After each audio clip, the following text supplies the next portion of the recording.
Ik viens cilvēks saprot, ka ir pienācis laiks visu mainīt. Politiķi sāk par to runāt, ka patērētāju formāts ir savu nokalpojis, ka mums viss ir jāmaina tā saknē. Visi to zina, visi to saprot, taču viss tiek darīts tieši pretēji. Visi saprot, ka ir jāapvienojas, un šeit arī ir svarīgi, mēs par to parunāsim, kāpēc mums ir jāapvienojas.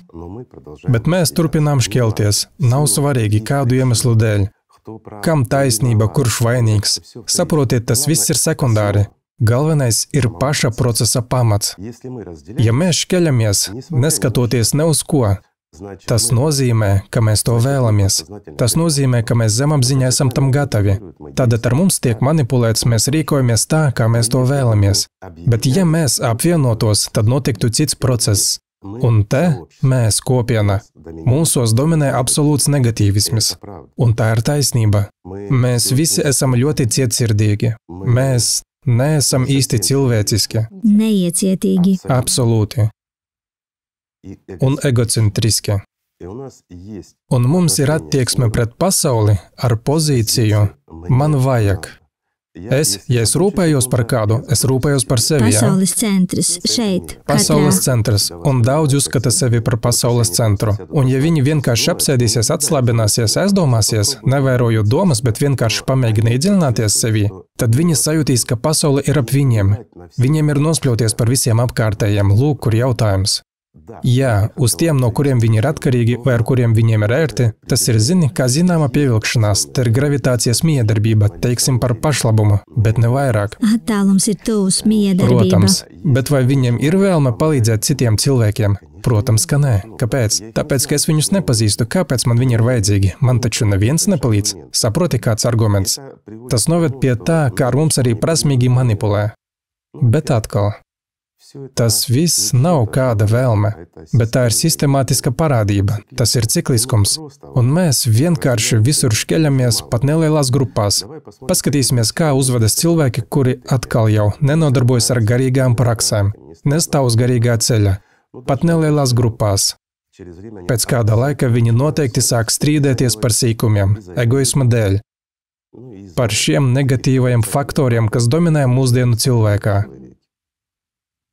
Un viņi sāk šķelties vēl mazākās grupās, pat sīkās grupās.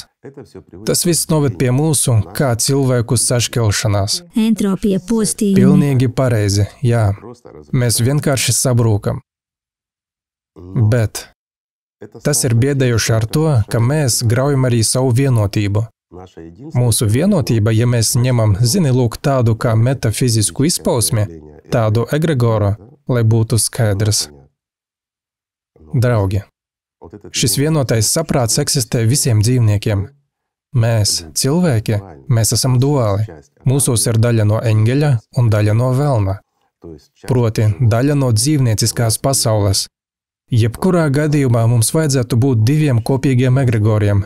Mums nav neviena kopīga. Teiksim tā, brūkam, šķeļamies, un viss kakim zem astes. Vai mēs esam spējīgi kaut kam pretoties un kaut ko darīt? Nē. Ko šī enerģija pastiprinās? Tikai papildus postījumus un visas mūsu dzīvnieciskās īpašības un centienus izdzīvot pašam. Nekā cita tā neveicinās. Bet ja mēs maināmies, ja mēs jau dzīvojam, teiksim, nenoliedzot visu dzīvo, bet gluži otrādi, mīlestībā uzturot visu dzīvo, tad šī enerģija darbojas pavisam citādi. Tā dot mums papildus spēku. Tas ir kā papildu, kā sava veida stimulators. Ja mēs apvienojamies, teiksim, notiek brīnums, un visi cilvēki pasaulē tomēr nolemj izveidot radošu sabiedrību un apvienoties. Kas notiks? Izveidosies kopīgs egregors, jā? Turklāt šādā periodā. Pareizi.